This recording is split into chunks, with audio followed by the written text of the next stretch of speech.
Right now, somewhere between our solar system and the nearest stars, there's a spacecraft drifting silently through interstellar space, a region so remote that light itself takes years to cross it.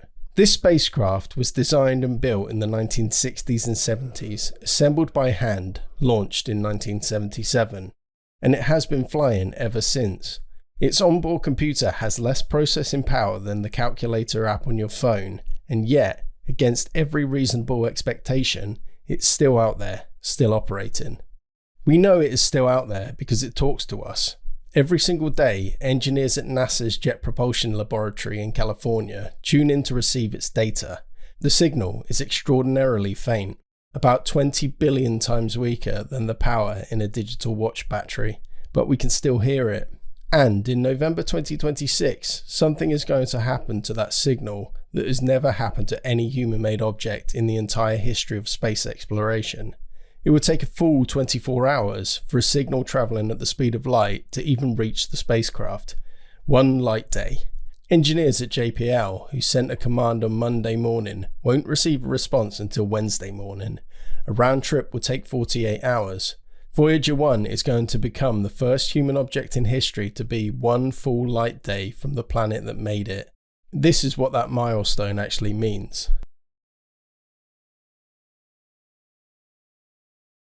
A light day is the distance a beam of light travels in 24 hours.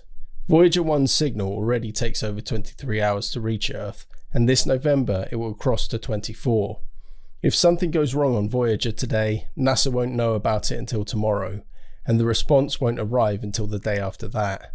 For context, let's try and understand how far that actually is. Consider this. The Sun is just 8 light minutes away from Earth. This means its light takes about 8 minutes to reach us. Pluto, at its furthest point from the Sun, sits about 6 light hours away. One light day, the distance Voyager will cross this November, is more than 4 times the distance to Pluto. We are talking about 26 billion kilometers or 16 billion miles. Voyager 1 was launched on September 5th, 1977 from Cape Canaveral, Florida. But it was not the first of the Voyager twins to leave Earth. Voyager 2 had actually launched 16 days earlier on August 20th, but Voyager 1 was placed on a faster, more direct trajectory and would reach the outer planets first. The 4 outer planets, Jupiter, Saturn, Uranus and Neptune, were in an alignment that would not repeat for another 176 years. This means that a single spacecraft could visit all 4 in a single mission. Voyager 2 would do exactly that later on. Voyager 1, on the other hand, was put on a high-speed trajectory that would send it screaming past Jupiter and Saturn. Voyager 1 was also carrying something else. Bolted to the outside of the spacecraft was a golden record, a 30cm gold-plated copper disc, something like a vinyl LP, carefully encoded with a message from Earth. On it, greetings in 55 human languages, 35 sounds of nature, and 90 minutes of music.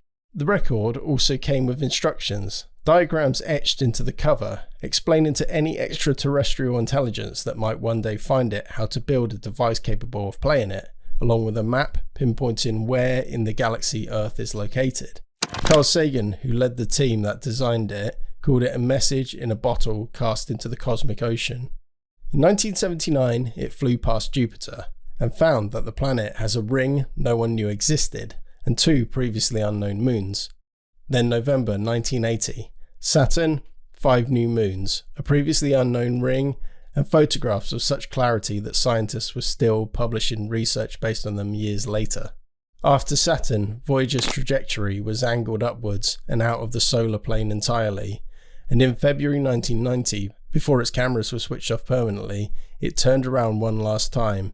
At the request of Carl Sagan on Valentine's Day 1990, NASA commanded Voyager 1 to photograph Earth from a distance of 6 billion kilometers. What it captured became one of the most famous images in history, a tiny pale blue dot suspended in a ray of scattered sunlight. 35 years after the launch, in 2012, Voyager 1 crossed the heliopause, the physical boundary where the sun's influence ends and the interstellar space begins. Voyager 1 became the first human-made object ever to leave the solar system. Today, Voyager 1 moves at roughly 17 kilometers per second, about 61,000 kilometers per hour. It launched with 11 scientific instruments. Today, only a handful remain active, powered by a nuclear battery that loses about 4 watts of output every year. To keep it alive, NASA has to systematically shut down heaters and systems. Very soon the scientific data will stop completely and Voyager will become a silent ghost. NASA expects the remaining instruments to go silent in the early 2030s, but even with what little it has left, it keeps making discoveries. And so, when November 2026 arrives and Voyager crosses that one-day light threshold, when the round-trip travel time for a signal from JPL stretches to a full 48 hours, it will be a moment worth pausing for. Not because anything changes on board, but because it marks, in a way that is genuinely hard to comprehend, how far something we've built is actually gone. As a species, we have been on this planet for approximately 300,000 years, and in less than 70 years of space exploration, we sent something out far enough to leave the solar system entirely.